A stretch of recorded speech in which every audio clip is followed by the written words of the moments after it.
येन चित्तस्य पदेन वाचा मलं शरीरस्य च वैद्यकेन योपाकरोतं प्रवरं मुनीनां पतञ्जलिं प्राञ्जलिरानतोऽस्मि।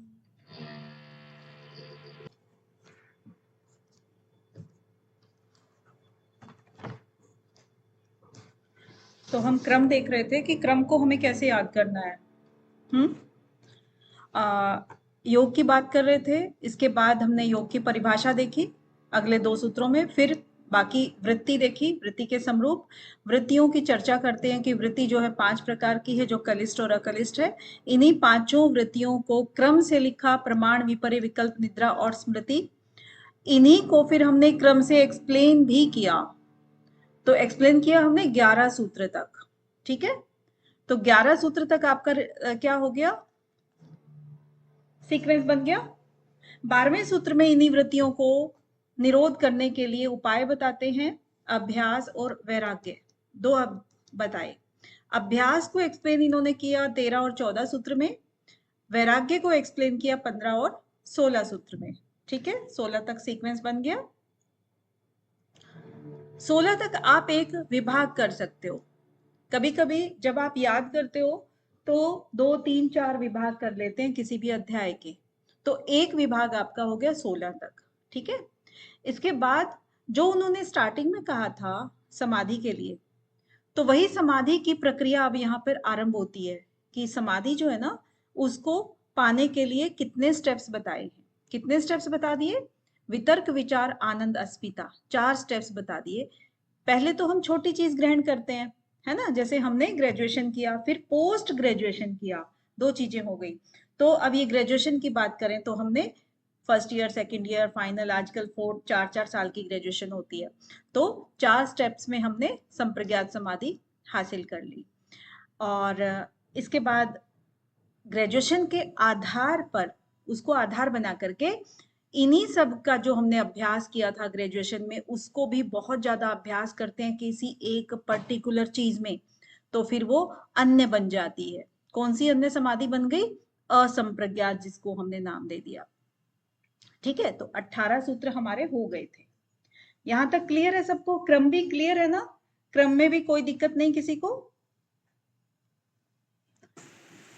मैम एक बार 18वां दोबारा से एक्सप्लेन कर दोगे थोड़ा, वैसे ब्रीफ? 18वें में एक बार ना पूजा जी, आपने कहा थोड़ा सा एक्सप्लेन कर दो, जो मतलब बाकी जो बचा है ना, थोड़ा मैं कर दूंगी, बाकी जो बचा है या शुरू से एक बार आप एक्सप्लेन कर दो, मुझे जहां लगेगा कि वहां से आपको नहीं समझ आ रहा है मैं आपको बता दूंगी, बताइए। मैम इस सूत्र में मुझे मतलब यही कहा गया है ना कि सत्र में जो ये विराम, वितर्क, विचार, आनंद, स्मिता है, उन पे भी विराम लग जाए जब। हाँ, क्योंकि यही चीजें हैं जो हम ये स्टेप फॉलो करते आए हैं। ये कब कब हम्म। किए हैं हमने, पहले स्थूल चीज पे, स्थूल किस चीज स्कूल को चीज कहा पे। हमने, वितर्क को कहा हमने स्थूल, ठीक है। हम्म। विचार को कहा हमने सूक्ष्म, विचार को क्या कहा, सूक्ष्म कहा। तो जब स्थूल से लेकर, सूक्ष्म से लेकर अति सूक्ष्म जाते हैं, यानी कि जब हम अस्मिता तक ही पहुंच गए, वहां तक जितनी भी प्रक्रिया हमने की है, जितने विचार, वृत्तियां आ रही थी ना, थॉट्स तो आते ही हैं, थॉट्स के बिना तो कुछ भी नहीं है, उन्हीं को तो निरोध करना था। उन सब पे जब विराम लग जाता है, जो हमने पूर्व में अभ्यास किए, तो फिर वो समाधि जो है वो अन्य हो गई, ठीक यानी है। असंप्रज्ञात हो गई, ठीक है। अब देखिए यहाँ पर एक और चीज भी आपको ध्यान देनी है कि आपने देखा होगा कि जो सूत्र लिखे हुए हैं, इनके अंदर कोई एक पर्टिकुलर कलर किया हुआ है मैंने, ठीक है। तो ये जो कलर है ना, ये एक तरह की एक बात को कहता है कि एक टाइप की बात यहाँ पर हो गई है, ठीक है। उसमें ऊपर वाले में कुछ और थी जैसे, है ना, इसमें कुछ और है, फिर नीचे एक और आ जाती है 19 और 20, ये 2 तरह की चीज ये हमने कर दी, आगे कुछ और हैं। तो अब समाधि की बात करके संप्रज्ञात और असंप्रज्ञात एक बात उन्होंने कह करके छोड़ दी, क्योंकि किसी भी चीज को बनने के लिए अलग अलग तरह की आइटम्स चाहिए होती है, ठीक है ना, सब्जी के लिए जैसे हमें सब चीज चाहिए होती है, आलू प्याज टमाटर सब कुछ, है ना। तो इसीलिए ये जो प्रक्रिया बता रहे हैं महर्षि पतंजलि की, आपको योग साधना करनी है, समाधि करनी है, तो उसके लिए बहुत सारी चीजें चाहिए। तो हर चीज को एक्सप्लेन करना है इनको। तो यहाँ इन्होंने समाधि को एक्सप्लेन कर दिया। 19वें में क्या कहते हैं ये, किसको एक्सप्लेन करेंगे अब, साधक, क्योंकि समाधि किसको चाहिए, वो साधकों को चाहिए। तो इसीलिए साधकों को ही एक्सप्लेन कर रहे हैं कि साधक कौन से वाले क्या होते हैं, किसको, कौन उसके योग्य होता है, कौन उसके योग्य नहीं होता है। उस टाइप से वो 19 और 20 में इनका वर्णन करते हैं। क्या कहते हैं कि भव प्रत्ययो विदेह प्रकृति लयानाम। यानी कि भव क्या होता है, भव का मतलब होता है संसार, भव सागर में फंसना, आपने सुना भी होगा कभी, संसार, है ना। कि या फिर दूसरे अर्थों में इसको कह देते हैं कि जन्म मरण का चक्कर, जन्म मरण के चक्रव्यूह में फंसना, तो भव सागर में, ठीक है ना। तो वो हो गया भव आपका, ठीक है। अब आता है प्रत्यय। प्रत्यय का मतलब आपका वही हो गया, बहुत सारी आपके बताए थे कि बहुत सारे अर्थ हो सकते हैं इसके, विश्वास है, धारणा है, कारण है, चित्त है, वृत्ति है, आधार है, कुछ भी आप कह लीजिए। तो यानी कि आप इसको यहाँ पर क्या कह सकते हो, यहाँ पर जो अर्थ निकलेगा आप इसको कारण कह सकते हो, कि जो कारण है भव में आने का, संसार में आने का जो कारण है वो विदेह प्रकृति लया नाम, विदेह, विदेह लय। अब यहाँ पर जो लया नाम लिखा है ना, ये जो लया नाम है ये दोनों में आ जाएगा आपका, विदेह लया नाम और प्रकृति लया नाम। क्योंकि यहाँ पर महर्षि पतंजलि की सूत्रों को रचना करने की एक खूबसूरती ये भी है, आप जगह जगह देखोगे इस चीज को। यहाँ पर मैं आपको नोटिस करा रही हूँ और आगे भी देखोगे कि दो शब्दों के पीछे तीसरा एक ऐसा शब्द वो लिख देते हैं जो कि उन दोनों शब्दों के पीछे लगता है, लेकिन वो लिखने का तरीका है उनका, शैली है उनकी। तो यहाँ पर जो लयानाम पीछे लिखा है, इसका मतलब है उन्होंने विदेह लय भी लिखा है और प्रकृति लय भी लिखा है। तो लय का मतलब है यहाँ पर दोनों के लिए प्रयोग होगा, विदेह लय या प्रकृति लय। तो साधक जो है वो कौन से हो गए यहाँ पर, ये जो उपाय बताया भव प्रत्यय विदेह प्रकृति लयानाम, तो ये जो उपाय है पूर्व जन्म के साधकों के लिए बताया गया है। अब क्वेश्चन आपका क्या बन सकता है कि भव प्रत्यय किस प्रकार के साधकों के लिए है। भव प्रत्यय आपको ये नोटिस करना है, भव प्रत्यय एक होता है उपाय प्रत्यय, दो तरह के उपाय हैं, दो तरह की चीजें हैं यहाँ पर सामने।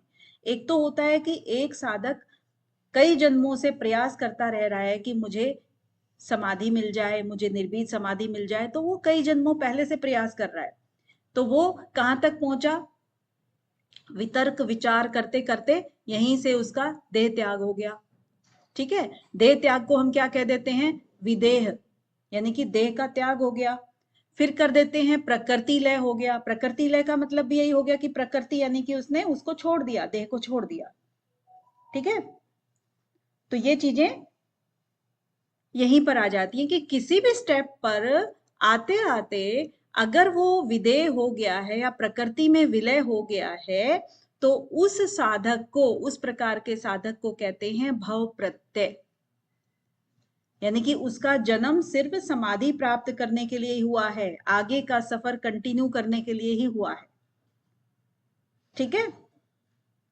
क्लियर है ये वाला भव प्रत्यय। उसके बाद आते हैं उपाय प्रत्यय भी।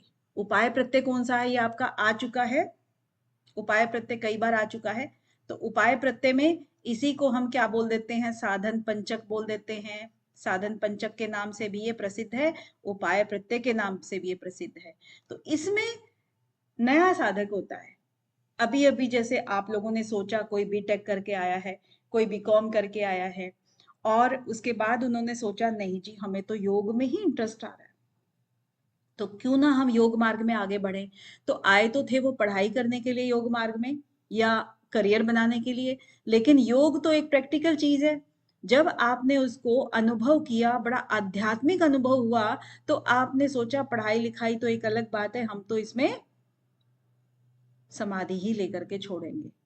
तो आपने अभी अभी इसको जाना, इसी जन्म में, इसी जन्म की बात कर रही हूँ, अभी अभी का मतलब अभी नहीं, इसी जन्म की बात कर रही हूँ। तो इसी जन्म में आपने योग से या साधना से परिचय हुआ, या आप किसी भी साधु संत से मिले, या बहुत अच्छे सात्विक आदमियों से मिले, तो वहां से आपको प्रेरणा मिली। इससे आपको आगे बढ़ने के लिए आपको 5 उपाय बताए गए हैं। श्रद्धा नंबर 1, वीर्य नंबर 2, स्मृति नंबर 3, समाधि नंबर 4 एंड प्रज्ञा नंबर 5। तो ये 5 प्रकार हैं। अब इन 5 प्रकारों में से श्रद्धा क्या होता है, वीर्य क्या होता है, स्मृति क्या होता है, समाधि क्या होता है, ये सब आपको बताते हैं। इतरेशाम, इतरेशाम क्या होता है, अन्य।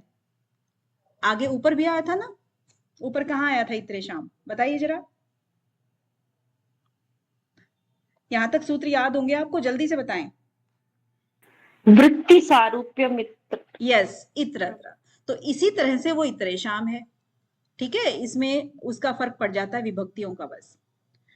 तो क्या हुआ कि जो भी श्रद्धा आपके अंदर होनी चाहिए, पहला स्टेप श्रद्धा।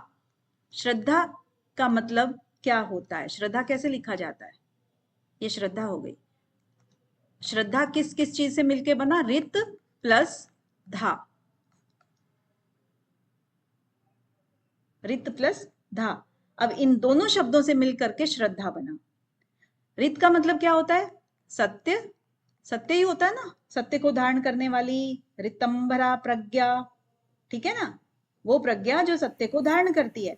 तो रित, रित मतलब सत्य, यानी कि जो भी आपके नैतिक चीजें होती हैं, जो वेदों में बताई गई हैं, जो हमारी ग्रंथों में बताई गई हैं, धर्म ग्रंथों में बताई गई हैं, उस तरह से आचरण करना वो। और धा का मतलब है धारण करना, यानी कि हम लोगों को सत्य को ही धारण करके चलना चाहिए।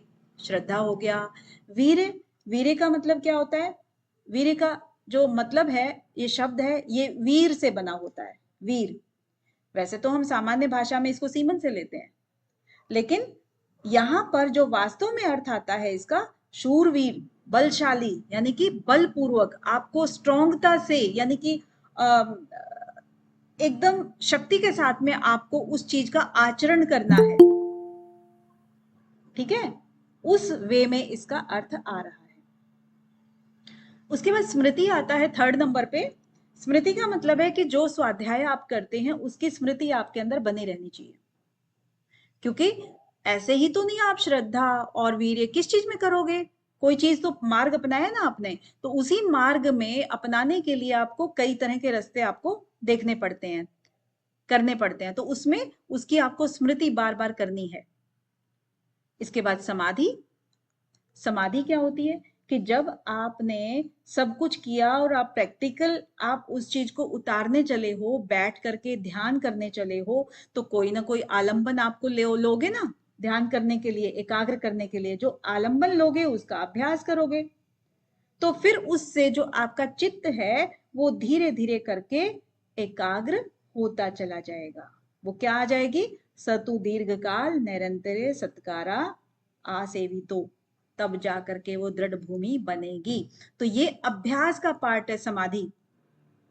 अब यहां पर आप कहोगे कि समाधि तो हमेशा लास्ट में होती है, ये चौथे नंबर पे क्यों आई है, तो ये आपका बहुत अच्छा प्रश्न बन सकता है कि श्रद्धा, वीर्य, स्मृति, समाधि और प्रज्ञा, इन पांचों में से समाधि का कौन सा नंबर होना चाहिए।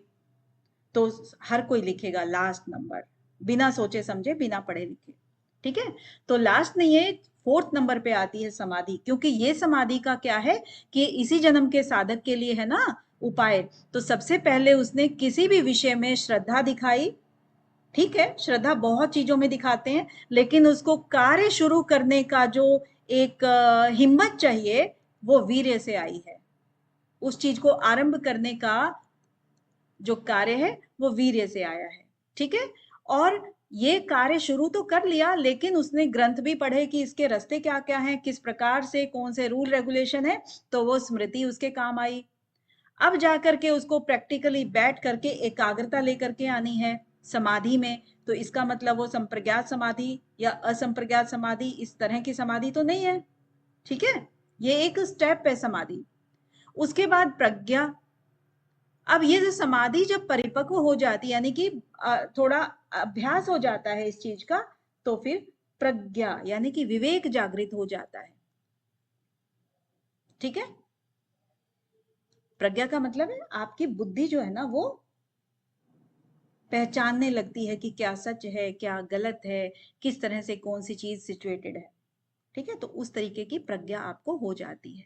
तो प्रज्ञा पूर्वक, ये जो पूर्वक है ना, ये पूर्वक आपका हर जगह आएगा।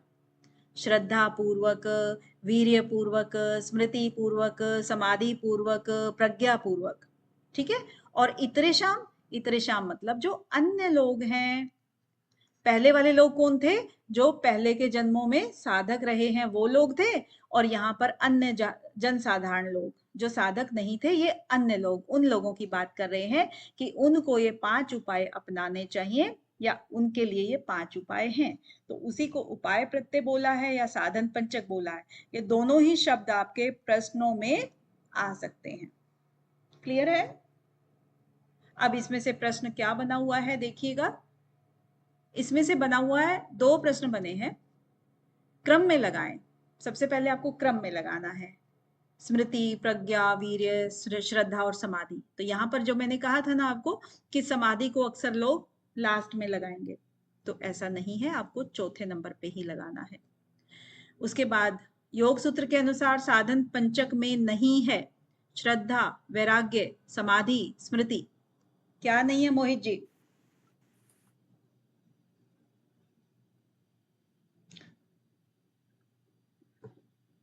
भटक रहे हो कि यहीं पे हो क्लास में? यही है सविता जी, मैम। हाँ, मैम क्वेश्चन रिपीट कर दो एक बार। योग सूत्र के अनुसार साधन पंचक में नहीं है श्रद्धा, वैराग्य, समाधि, स्मृति। मैम वैराग्य नहीं है। वैराग्य नहीं है, गुड। चलिए ठीक है, नेक्स्ट है, 20 तक अपना हो गया है। फिर आता है कि तीव्र संवेगा नाम आसन्न।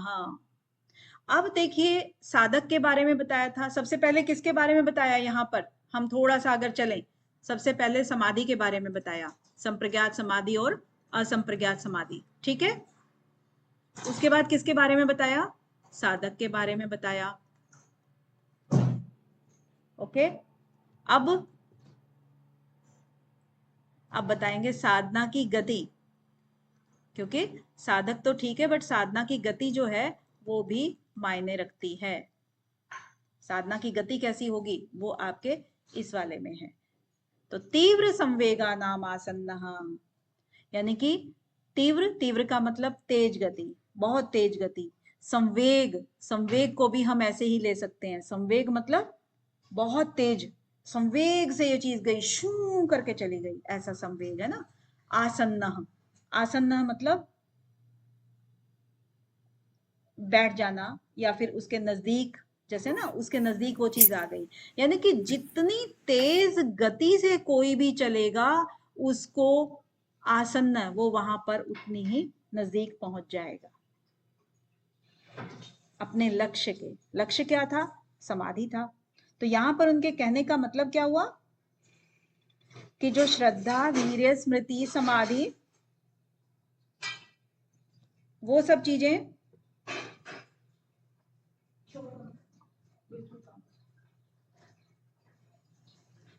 तो जो श्रद्धा, वीर्य, स्मृति और समाधि, ये जो चीजें हैं, इनके उपायों की जो चर्चा की थी ना, तो इससे फिर वो उतनी ही तेज गति से, यानी कि कितनी तेज गति से कोई चल रहा है उतना ही वो अपनी मंजिल के करीब जल्दी से पहुंच जाएगा। ठीक है, अब यहाँ पर साधकों का वर्गीकरण है। ये तो साधना की गति थी, गति किसकी है, लेकिन गति के होने से क्या होता है, ये तो सिंपल बात बता दी कि हम अगर बहुत ज्यादा एक ही चीज को लगातार करते रहेंगे करते रहेंगे करते रहेंगे तो उतनी जल्दी पहुंच जाएंगे, साधारण बात है। लेकिन उसके बाद कहते हैं कि ऐसा एक बंदा तो है नहीं, ऐसे तो यहाँ पे करोड़ों की संख्या में जनसंख्या है, तो उनके करोड़ों की जनसंख्या की बात कर रहे हैं कि उनका जो वर्गीकरण है वो कैसे किया है, मृदु मध्य अधिमात्र तत्वात् ततोपि विशेषः। मध्य अधिमात्र तत्वात्, मृदु क्या होता है? आराम से चलने वाला, मृदु का मतलब है जिनकी गति बहुत धीमी होती है, उसको मृदु कहते हैं। मृदु मतलब नरम। अरे ठीक है, कोई बात नहीं, मैं बाद में कर लेता हूँ। हाँ, तो वो मृदु हो गया, जिनकी गति बहुत धीमी है। और उसके बाद मध्यम। मध्यम कौन सा होता है? जो ठीक है, वो रूटीन तो बनाए हुए है लेकिन वो करता कम है, उतना तेज गति से नहीं है, दूसरे भी कार्य करता है वो। अधिमात्र। अधिमात्र होता है कि जो बहुत तेज गति से, उसका बस लक्ष्य एक ही है, बहुत तेज गति से चलने वाला। तो जाहिर सी बात है, मंजिल किसको जल्दी मिलेगी? आप बताएं। जो सबसे तेज चलेगा उसको मिलेगी। Yes ma'am. ठीक है, हाँ जी पूजा जी। तो फिर तत्व भी विशेष है, उसमें भी फिर वो विशेष बन जाता है। मृदु मध्य अधिमात्र तत्वा तत्वोपि विशेष है। तो यहाँ पर तेज गति से जो चल रहे हैं उसमें भी 3 प्रकार के साधक बता दिए। उसमें भी ये होता है कि कुछ कुछ कभी कभी कर रहे हैं, तेज तो कर रहे हैं, जैसे खरगोश और कछुए की कहानी है ना। खरगोश तेज चलता है लेकिन वो कभी कभी चलता है, और जो कछुआ है वो रोज चलता है, चाहे वो धीरे धीरे चल रहा हो। तो जो नियमितता है, निरंतरता है, वो बहुत मायने रखती है। तो आपका यहां तक हो गया, क्लियर है ना? यहां तक आपको बता दिया। अब इन्होंने बोल दिया साधना करनी है जी आपको, साधना की गति भी बता दी, ये भी बता दिया रोज करना है, करने से क्या होता है, और मध्यम करने से क्या होता है, और तेज करने से क्या होता है, ये सब चीजें बता दी। अब उनको एक चीज और बतानी है कि आप किस किस तरीके से एकाग्र कर सकते हो अपने चित्त को, साधना किस तरह से कर सकते हो। तो उन्होंने कुछ उपाय बताए हैं। क्या क्या उपाय हैं उसके बारे में करते हैं। तो सबसे पहले तो आप एक चीज समझ लीजिए, जहां पर भी वाह आया है, वाह शब्द का प्रयोग हुआ है, इसका मतलब है कि एक एक अन्य प्रकार का ये एक उपाय है। जैसे कि इन्होंने कहा कि ईश्वर प्रणिधानाद्वा, यानी कि आप ईश्वर के प्रणिधान भी हो सकते हो, यानी कि ईश्वर के प्रणिधान होकर के भी आप समाधि की प्राप्ति कर सकते हो। तो वाह, उसके बाद ईश्वर को एक्सप्लेन करते हैं, एंड नेक्स्ट उसके बाद और भी कई वाह आते हैं आपके, ठीक है, वो भी बता देंगे आगे, बहुत सारे वाह हैं। अभी मैम उसमें ऐसे क्वेश्चन बन सकता है जैसे कि साधक को जल्दी समाधि प्राप्त होगी, आपका, हाँ तो हाँ, मृत्यु क्यों, बिल्कुल बन सकते हैं। में द्वारा हाँ, कंसेप्ट अगर अधिमात्रक आपका भी क्लियर है। है, पूजा जी आवाज क्लियर नहीं आ रही आपकी, अगर आपका कंसेप्ट क्लियर है तो एग्जामिनर किसी भी तरीके से घुमा करके आपको दे दे, आप मार नहीं खाएंगे। ठीक है, तो अभी कंसेप्ट आपका हो गया कि आपको बता दिया है समाधि, आपको फिर साधक बता दिए हैं, आपको साधना की गति बता दी है, गति के भी आपके 3 चरण बता दिए हैं कि मृदु होता है, मध्य होता है और अधिमात्र होता है। अधिमात्र मतलब जितने भी हठ ग्रंथों में आप पढ़ोगे, अधिमात्र मतलब सबसे तेज, ठीक है, सुपर क्वालिटी, उत्तम क्वालिटी जो होती है। फिर ये उपाय बताते हैं कि कैसे ध्यान को एकाग्र करना है। ईश्वर प्रणिधानाद्वा, ईश्वर के प्रणिधान होकर के भी आप ध्यान कर सकते हो। अब यहां पर देखो, ईश्वर का नाम महर्षि पतंजलि ने यहाँ पे पहली बार लिया है ना, तो ईश्वर शब्द का प्रयोग किया। अब यहां पर ईश्वर के प्रणिधान, प्रणिधान, प्रणि का मतलब क्या होता है? समर्पण, यानी कि आप उसके समर्पित हो गए, जो भी आप कर्म कर रहे हो, क्रिया कर रहे हो, वो सब के सब ईश्वर को ही समर्पित करते हुए चले गए। तो ईश्वर शब्द मतलब आपको उसके अंदर प्रणिधान होकर के, उनको समर्पित होकर के कार्य करना है। तो फिर आपको लाभ हानि, जो भी आप द्वंद्वों में फंसते हो, वो सब चीजें नहीं होंगी, जाहिर सी बात है।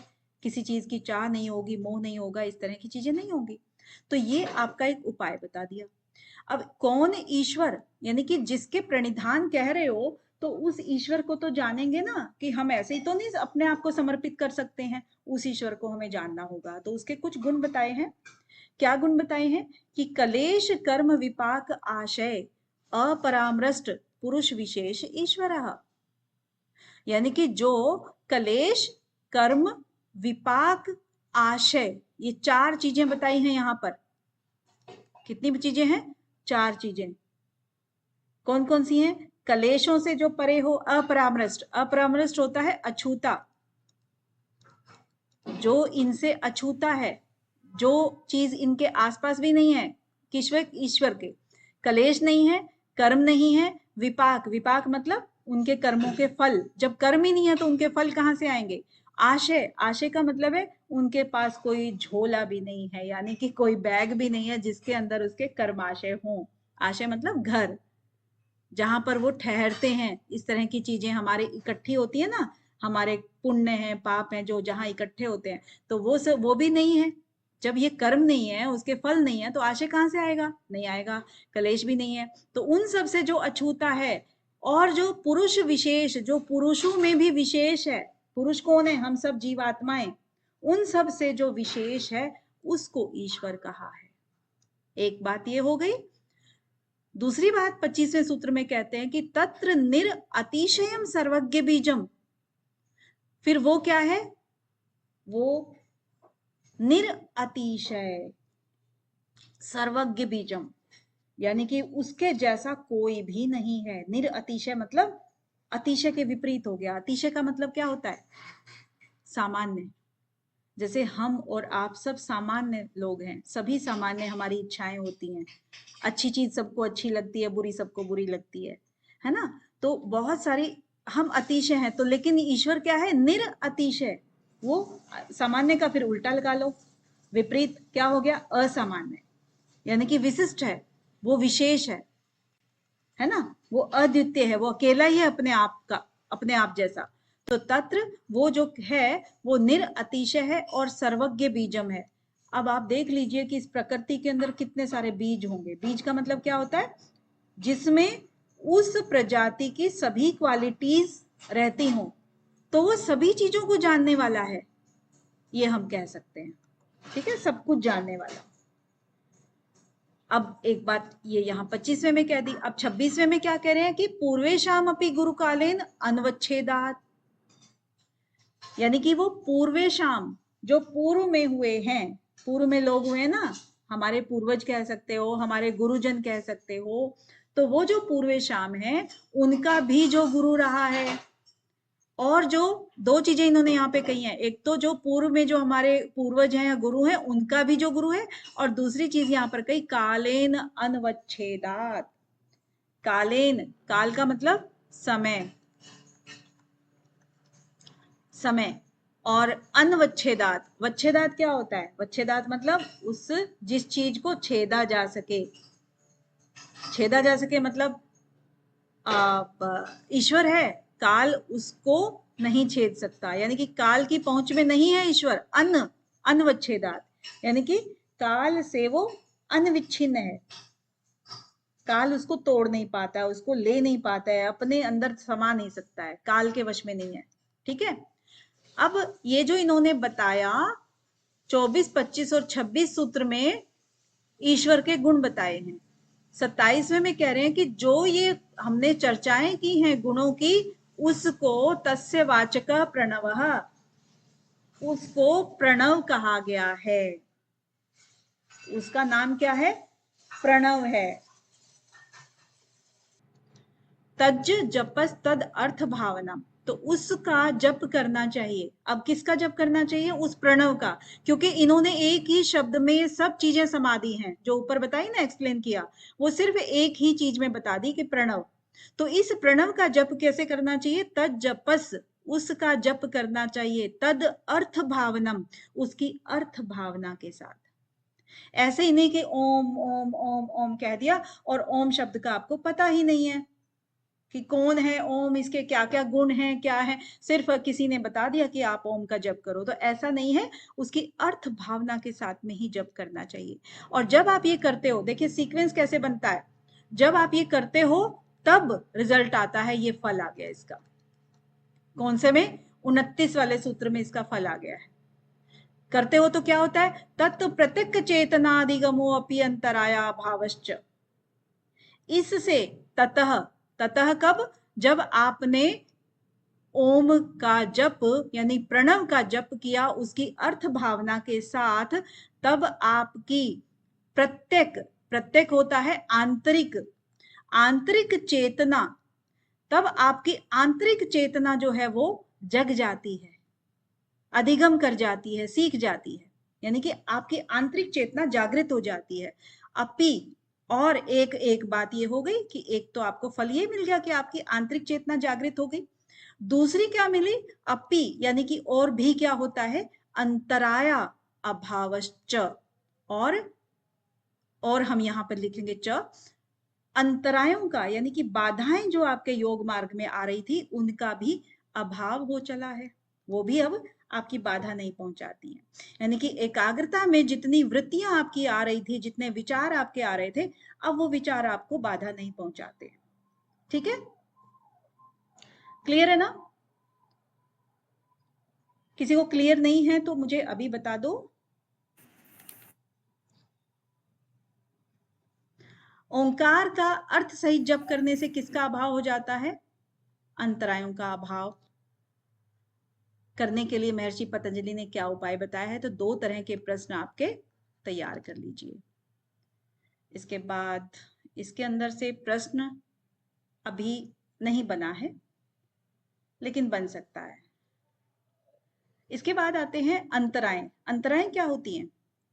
बाधाएं, बाधाएं होती है ना, अंतराएं। और क्या बोलते हैं इसको? जी मैम।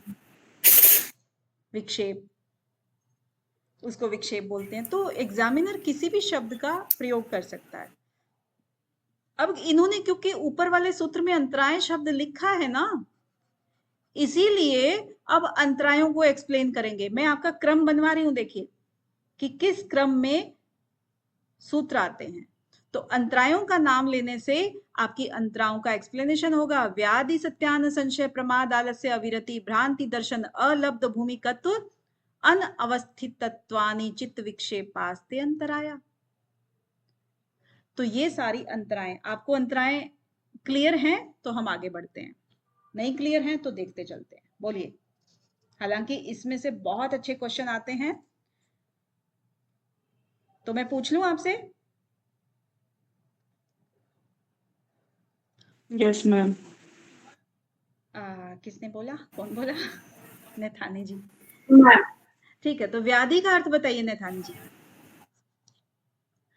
व्याधि, मैम व्याधि जो शरीर पे होने वाले रोग होते हैं।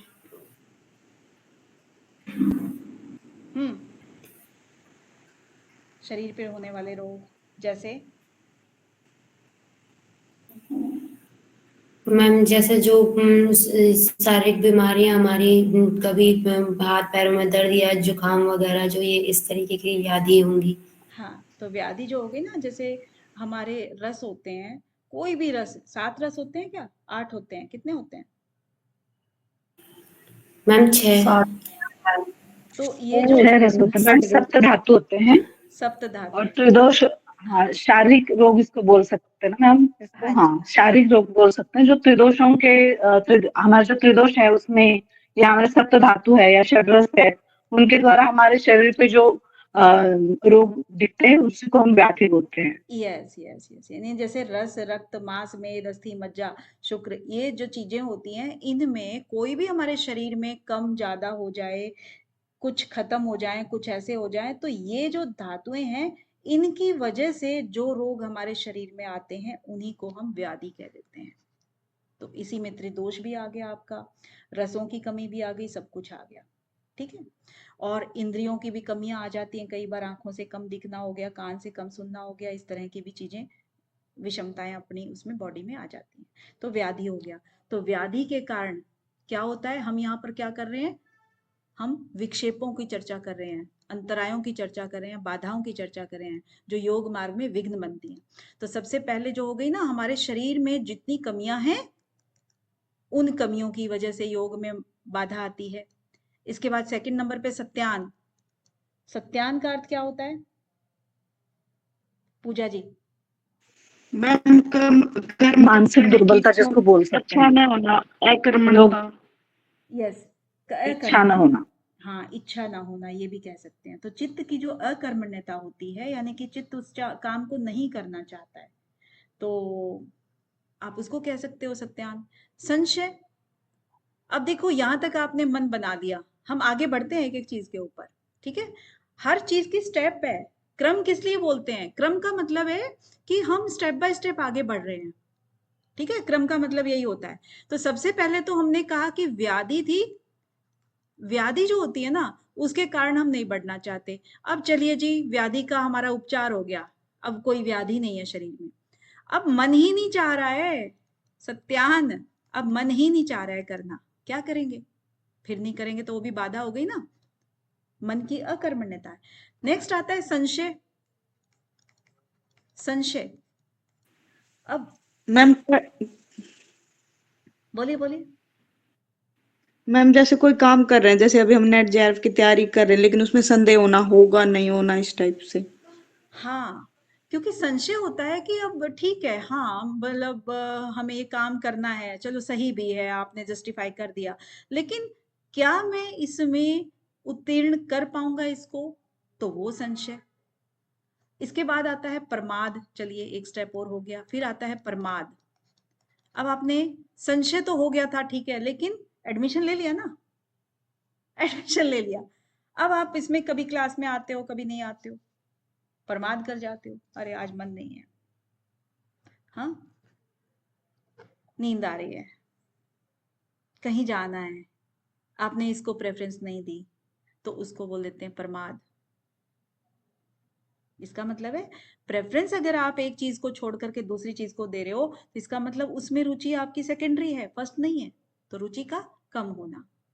थर्ड नंबर, फिफ्थ नंबर पे आता है आपका आलस्य। प्रमाद, फिर उसके बाद आलस्य। अब देखो आलस्य में और प्रमाद में क्या फर्क है? प्रमाद तो आपने एक्टिव रहे ना, लेकिन वो उस चीज पे ध्यान नहीं दिया। आलस्य मतलब आपके पास कोई दूसरा काम भी नहीं है, लेकिन फिर भी आप नहीं आ रहे हो, चलो छोड़ो मैं अभी कर लेता हूँ, छोड़ो, है ना, तामसिक इसमें ज्यादा हो जाता है, वो आलस्य हो गया। नेक्स्ट अविरति। अविरति, अविरति, विरति क्या होता है? विरति मीन्स वैराग्य, और यहां पर लिखा है अविरति। अविरति मतलब वैराग्य का ना होना, यानी कि संसार के प्रति जब हमारा राग होगा, विषयों के प्रति जब राग होगा, तब हम उस मार्ग को कैसे आगे बढ़ सकते हैं? क्योंकि फिर हम भाग रहे हैं इधर उधर इधर उधर, दूसरे विषयों में हम लिप्त होते जा रहे हैं, लेकिन योग मार्ग में नहीं हो रहे हैं, ठीक है। अविरति आ गया। भ्रांति दर्शन, अब आता है भ्रांति दर्शन। भ्रांति दर्शन में मतलब भ्रम पैदा होना, और इसको वेदांत की भाषा में हम कह देते हैं माया, यानी कि जो चीज जैसी है ना वैसी नहीं दिखती, कुछ पलट के ही दिखती है। तो अविद्या के कारण ये सब होता है, क्योंकि हमने क्या किया, हमने योग मार्ग शुरू कर लिया, लेकिन हमारे हाथ पैर दुखे, तो हमने कहा, लोग तो कहते थे योग से अच्छा होता है, यहाँ तो मेरे हाथ पैर दुखने लगे, तो इसको कहते हैं भ्रांति। यानी कि अगर प्राणायाम किसी ने शुरू किया और किसी की छाती में दर्द हो गया, हवा उसको ठीक से एक्सहेल करनी नहीं आई, इनहेल करनी नहीं आई, तो धीरे धीरे करके वो कहता है कि प्राणायाम से तो लोग बोलते हैं पतले हो जाते हैं या नाड़ी शुद्ध होती है, यहाँ तो जो है ना गड़बड़ हो गई, तो वो भ्रांति दर्शन हो गया। इसके बाद आता है अलब्ध भूमिकत्व। अलब्ध भूमिकत्व, यानी कि भूमि, ये देखिए स्टेप आगे बढ़ता जा रहा है, योगी है ये, आप इसको सामान्य मत समझना, योगी है, तो योगी ने इतने चरण पार कर लिए। अब यहां पर जो योग में आया वो आगे बढ़ गया, लेकिन वो भूमि जो है ना, जिस भूमि को प्राप्त करना चाह रहा है, चाहे आप वितर्क विचार आनंद अस्मिता ले लो, तो वितर्क वाली जो भी चीज है, या विचार, वितर्क उसने क्रॉस कर लिया, लेकिन विचार वाली जो है ना, उसको वो भूमि को अलब्ध कर रहा है, यानी कि वो पहुंच नहीं पा रहा है वहां तक, उसके ऊपर उसकी बाधाएं आ रही हैं, ठीक है। तो जो चित्त की भूमियां होती हैं, आप उससे भी ले सकते हो कि क्षिप्त, मूड, विक्षिप्त और ये सब चीजें ना, तो एक स्टेज से दूसरी स्टेज, दूसरी से तीसरी, तो वो उसके अंदर ठहर नहीं पा रहा है एक भूमि के पास जाने, फिर से वो फिसल फिसल के वापस आ रहा है, तो वो चीज आ गई तो बिना अभ्यास के होती नहीं है। अब नेक्स्ट आता है अनवस्थितत्वानि। अनवस्थितत्वानि।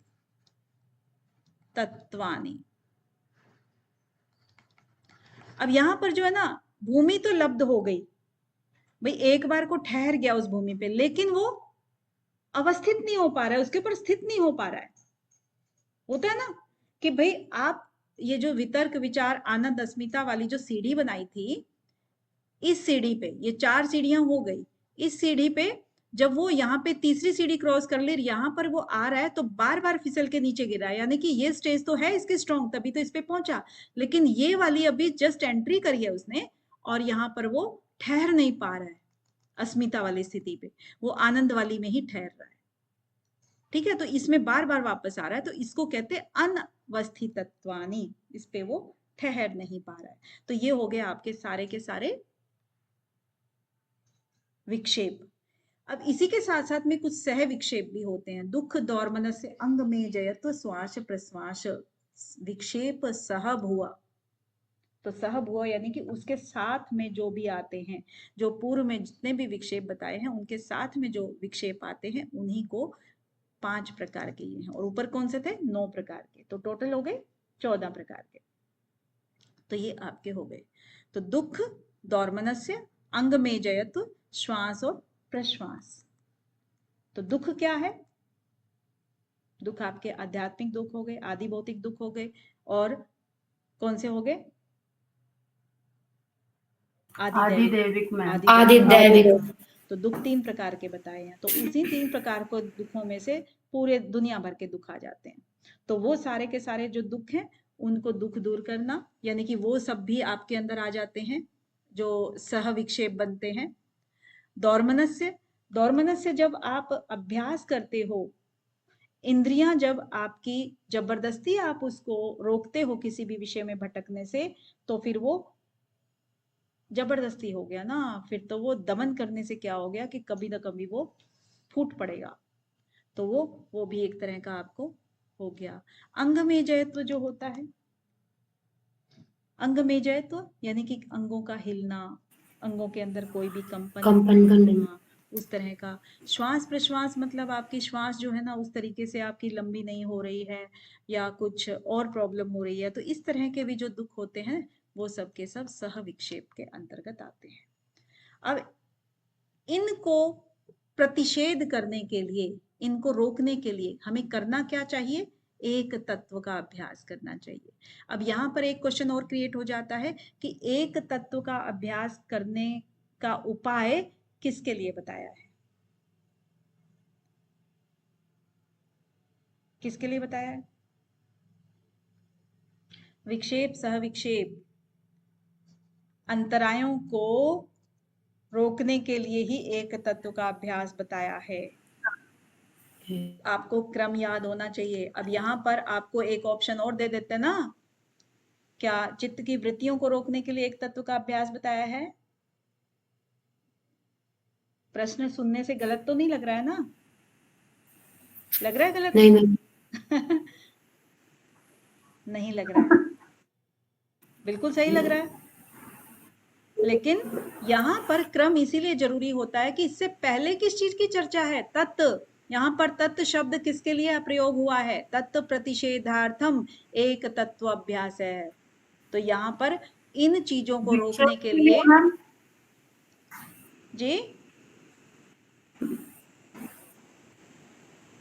मैम, यहाँ तत्व का अर्थ विक्षेप के बारे में कहा गया है ना? हाँ जी, विक्षेप के बारे में कहा गया है। ठीक है, तो ये आपका हो गया विक्षेप और सह विक्षेप।